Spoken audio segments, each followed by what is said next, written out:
नमस्ते। आज हम बात करने वाले हैं एक ऐसे बड़े फैसले की जिसने अमेरिकी ट्रेड की दुनिया में आप कह सकते हैं भूचाल ला दिया है।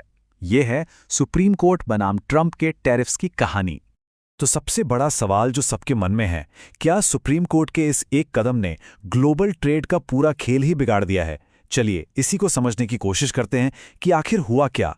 तो शुरुआत करते हैं उस शॉकिंग वर्डिक्ट से, उस फैसले से जिसने सबको चौंका दिया। देखिए, हेडलाइन हर जगह यही थी।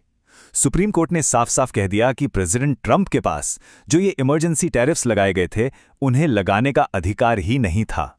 मतलब ये पूरी तरह से अवैध थे।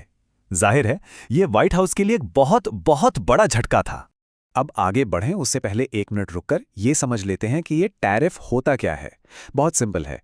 ये एक तरह का टैक्स है जो कोई भी सरकार दूसरे देशों से आने वाले सामान पर लगाती है। मकसद, ताकि वो सामान देश के अंदर महंगा बिके। और पता है सबसे मजेदार बात क्या है? ये फैसला 6-3 के वोट से आया। मतलब 6 जजों ने टैरिफ्स के खिलाफ वोट किया। और हैरानी की बात तो यह है कि इनमें से कुछ जज ऐसे थे जिन्हें प्रेसिडेंट का करीबी माना जाता था। इससे आप अंदाजा लगा सकते हैं कि मामला कितना सीरियस था। तो ठीक है, फैसला आ गया, पर इसका असर कहाँ पड़ रहा है? सबसे पहले चलिए भारत की बात करते हैं। भारत और अमेरिका की जो ट्रेड डील चल रही थी, उस पर इसका क्या असर हुआ? इस एक फैसले ने ना पूरा गेम ही पलट दिया है। अब सोचिए, जब ये टैरिफ्स ही अवैध हो गए तो भारत जैसे देश जिनकी बातचीत चल रही थी, उनकी मोल भाव करने की ताकत कितनी बढ़ गई है। अब वो ज्यादा मजबूत पोजीशन में है। और एक बात याद रखना जरूरी है, इंडिया यूएस की कोई फाइनल डील नहीं हुई थी, बस एक बेसिक फ्रेमवर्क पर बात बनी थी। और इसीलिए इस फैसले की टाइमिंग इतनी इतनी ज्यादा क्रूशल है। अब हो सकता है डील की पूरी शर्तें ही बदल जाएं। लेकिन रुकिए, कहानी सिर्फ आगे की डील्स की नहीं है। कहानी उस पैसे की भी है जो पहले ही वसूला जा चुका है। और यहीं से मामला और पेचीदा हो जाता है। ये है 900 अरब डॉलर का सवाल। देखिए, ये सिर्फ कोई पॉलिटिकल ड्रामा नहीं है, ये एक बहुत बड़ी आर्थिक समस्या है। एक ऐसा फैसला जो अमेरिकी इकोनॉमी के लिए एक बड़ा सिरदर्द बन सकता है।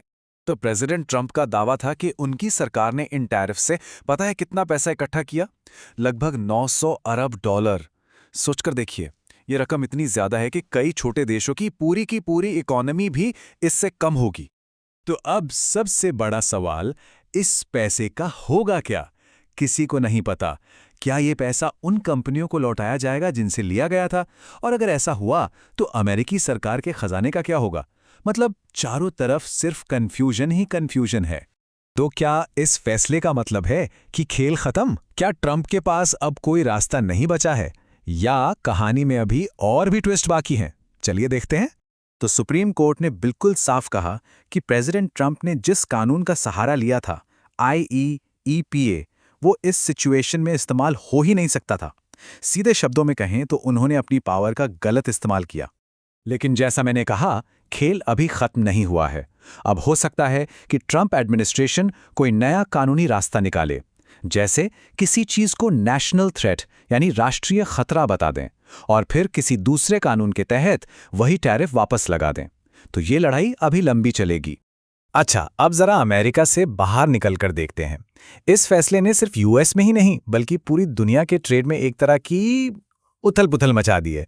साउथ कोरिया का उदाहरण लेते हैं। उन्होंने तो अमेरिका के साथ ट्रेड डील साइन भी कर ली थी। अब वो बेचारे कंफ्यूज्ड हैं। क्या उनकी डील अब खतरे में है? क्या उन्हें भी रिफंड मिलेगा? किसी को कुछ नहीं पता। तो मतलब कुल मिलाकर हुआ ये है कि जो डील्स हो चुकी थीं उन पर अब सवाल उठ रहे हैं। जो नई डील्स होने वाली थीं वो रुक गई हैं और पूरी दुनिया के बाजारों में एक अनिश्चितता का माहौल है। ट्रेड पॉलिसी में बिल्कुल अफरा तफरी मची हुई है।